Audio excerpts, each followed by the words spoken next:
ہمیں نہیں معلوم کہ اگلے سال ہماری زندگی میں یہ دن آتے بھی ہیں یا نہیں، ہم اس سے پہلے ہی نہ دنیا سے چلے جائیں. اس لیے بہت ضروری ہے کہ ان 10 دنوں کی پلاننگ کریں کہ ہم نے کیا کیا کرنا ہے. صرف وہ کام کافی نہیں جو ہم ہر روز نیکی کے کام کرتے رہتے ہیں، مثلا جو روٹین میں نوافل پڑھ رہے ہیں یا صدقہ خیرات کر رہے ہیں، یا اور نہیں، مزید بھی کرنا ہے. صحابہ ان دنوں میں انتھک محنت کیا کرتے تھے. سعید بن جبیر ذو الحجہ کے 10 دن داخل ہونے کے بعد عبادت میں بہت زیادہ کوشش کرتے تھے، حتیٰ کہ وہ اتنی محنت کرتے کہ لگتا کہ وہ اس کی قدرت نہیں رکھتے، یعنی اپنے آپ کو اتنا تھکا دیتے کہ لگتا کہ بس اب اس سے زیادہ کچھ کر نہیں سکتے، آخری درجے تک. اب نیک اعمال میں سے افضل عمل جو ان دنوں کے لیے پسندیدہ ہے وہ اللہ کا ذکر ہے.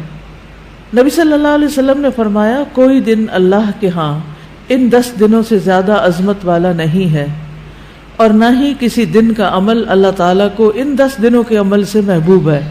یعنی نہ دن ان دنوں سے افضل ہے اور کوئی اور عمل اس سے افضل نہیں. بس تم ان 10 دنوں میں کثرت سے لا الہ الا اللہ، اللہ اکبر اور الحمدللہ پڑھو، یعنی تہلیل، تکبیر اور تحمید. اب اس کے لیے یہ جو کلمہ نا سبحان اللہ والحمدللہ ولا الہ الا اللہ واللہ اکبر، یہ ان تینوں کلمات کا مجموعہ ہے، اور اس میں سبحان اللہ کا اضافہ بھی ہے. اسی طرح اللہ اکبر لا الہ الا اللہ واللہ اکبر وللہ الحمد. ٹھیک ہے، اس میں بھی تینوں چیزیں آ جاتی، الحمد بھی آ جاتی ہے، اللہ کی حمد بھی آ جاتی ہے، اور لا الہ الا اللہ اور اللہ اکبر بھی آ جاتا ہے. صحابہ کرام جو تھے ان میں سے ابن عمر اور ابو ہریرہ رضی اللہ عنہما ان 10 دنوں میں بازار کی طرف نکل جاتے اور دونوں تکبیرات پڑھتے، یعنی مل کے بھی پڑھتے. لوگ ان کی تکبیر سن کر تکبیر کہتے، یعنی یہ پڑھتے تو جو سنتا تو وہ بھی کہنا شروع کر دیتا. تو لوگ ان کی تکبیر سنتے کا کیا مطلب ہے کہ یہ تکبیرات اونچی آواز سے پڑھ رہے ہوتے تھے. آپ دیکھیں گھروں میں اکثر لوگ گنگناتے رہتے ہیں یا کچھ، تو گھروں میں بھی تکبیرات اونچی آواز سے پڑھیے، چلتے پھرتے اونچی آواز سے پڑھیے تاکہ دوسروں کو یاد آ جائے. اونچی آواز سے پڑھنے کا مقصد اصل میں کیا ہے؟ یاد دہانی، کہ دوسرے لوگ بھی پڑھنا شروع کر دیں. پھر اسی طرح محمد بن علی جو تھے، ان صحیح بخاری میں آتا ہے کہ وہ نفل نمازوں کے بعد بھی تکبیر کہتے تھے. یعنی نفل نماز پڑھ کے، جیسے تہجد کے پڑھے یا چاشت اشراق کے پڑھے یا پھر اس کے علاوہ، تو وہ نفل پڑھ کے بھی تکبیر پڑھتے تھے. اسی طرح عورتیں بھی تکبیرات پڑھتی تھی. ابن عمر منا کے ان دنوں میں نمازوں کے بعد بستر پر، راستے میں اور دن کے تمام ہی حصوں میں تکبیر کہتے، یعنی ہر موقع پہ کہتے. انہوں نے صرف نفل کے لیے خاص نہیں کیا تھا، یہ صرف بازار کے لیے نہیں بلکہ بستر پہ بھی کہتے اور راستے میں بھی اور خیمے میں بھی اور ہر جگہ. اور ان میں سے کوئی بھی آپ الفاظ پڑھ سکتے ہیں، اللہ اکبر لا الہ الا اللہ واللہ اکبر وللہ الحمد، اور اللہ اکبر وللہ الحمد، اللہ اکبر. اسی طرح اللہ اکبر کبیرہ، اللہ اکبر و اجل، اللہ اکبر وللہ الحمد. پھر اللہ اکبر کبیرہ، تو اللہ اکبر کبیرہ والحمد للہ کثیرہ وسبحان اللہ بکرۃ و اصیلا بھی آپ پڑھ سکتے ہیں. ٹھیک ہے، آخر میں اللہم اغفر لی بھی کہہ سکتے ہیں. دوسرا اہم کام جو ان دنوں میں کرنے کا ہے وہ 9 ذی الحجہ کا روزہ ہے. اس روزے کی خاص فضیلت ہے جس سے انسان کے گناہ معاف ہوتے ہیں، اور یہ دن 1 سال گزرے ہوئے اور 1 سال آنے والے گناہوں کا کفارہ بنتا ہے. لیکن اس کے علاوہ بھی آپ باقی دنوں میں روزے رکھ سکتے ہیں. خاص طور پر جن کے رمضان کے روزے رہتے ہوں وہ ان دنوں میں قضا کر لیں. جو شوال میں نہیں کر سکے، ذوالقعدہ میں نہیں کر سکے، اب ذوالحجہ میں کر لیں. اجر کا اجر ہے اور اپنے فرض کی ادائیگی بھی ہو جائے گی.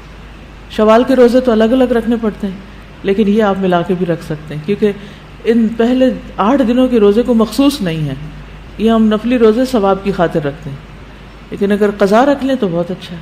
اور ان دنوں کا سب سے افضل عمل قربانی ہے. اقوال میں تسبیحات ہیں، افعال میں قربانی. تو مجھے امید ہے کہ آپ سب نے قربانیوں کا بندوبست کر لیا ہوگا.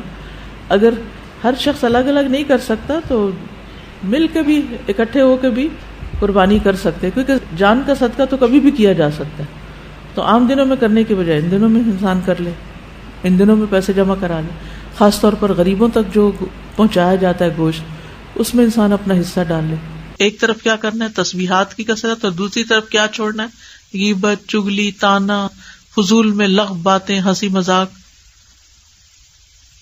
اپنے شر سے دوسروں کو محفوظ رکھنا، اپنی زبان سے دوسروں کو اذیت نہیں دینا، بدگمانی، تجسس، ٹوہ نہیں لگانا، آر نہیں دلانا، نفرت و بغض نہیں کرنا، ظلم نہ کرنا ہے نہ ہونے دینا ہے، کسی کو بے عزت نہیں کرنا، آر دلانا اور تانا دینے والی عادتوں کو چھوڑنا ہے. ٹانٹنگ، وہ جو عادتیں ہوتی ہیں نا، ان کو بھی چھوڑنا ہے.